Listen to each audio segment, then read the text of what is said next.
हे guys good morning. इथे देवाची शाळेची तयारी वगैरे करून आम्ही निघालो शाळेत जायला. त्याला शाळेत वगैरे सोडून बघा पाऊस तेवढा होता ना, फुल शर्ट पॅन्ट सगळं घातलं आणि त्याचे पप्पा घ्यायला येणार होते तो वाट बघतोय.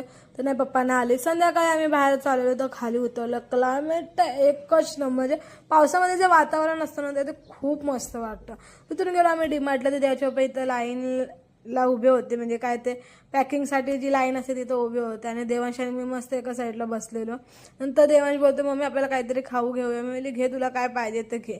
तर बघत होता डाळी घेऊ हे घेऊ, म्हणजे तो सगळ्यामध्ये परफेक्ट, तो त्याच्या पप्पासारखं सगळ्यामध्ये परफेक्ट. नंतर बोलतो मम्मी मला काजू बदाम घे. म्हणजे तुला खायचे बोलतो हा. म्हणजे जागे. मग देवाच्या पप्पाच्या इथं गेलो. पप्पा मी घेऊ कपडे. बोलले घे तुला आवडतात तर घे.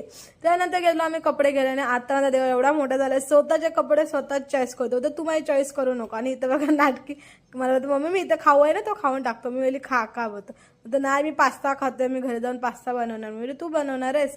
बोलतो हा मी आता बिग बॉय झालोय ना. मी बोलली ओके बनव, तू आता हुशार झालाय. नंतर डीमार्टला गेलो तर तुम्हाला माहिती आहे आम्ही बिर्याणीच घेतो बाहेरून. तर देवाच्या पप्पांनी त्यांना बिर्याणी घेतली कारण की मला बिर्याणी खायची नव्हती, मला दुसरं काहीतरी खायचं होतं. देवांश बघा आमचे नखरे, देवाचे नखरे ते भरपूरच असतात. आणि मी घेतलेलं मला मस्त फ्राय राईस चिकन, भेल पण घेतलेली. देवांशला भेल खायची होती. देवांश दोन्ही खातो, भेल पण खातोय बिर्याणी पण खातो. मी म्हणजे वा असंच काहीतरी करायचं. आणि मस्त बिर्याणी वगैरे खाल्ली. आणि एवढी टेस्टी बिर्याणी पण होते आणि राईस पण टेस्टी होता, खूपच मस्त भारी होता. तर बाय गाईज, व्हिडिओ आवडला असेल नक्की लाईक शेअर आणि सबस्क्राईब पण करा यार. बाय.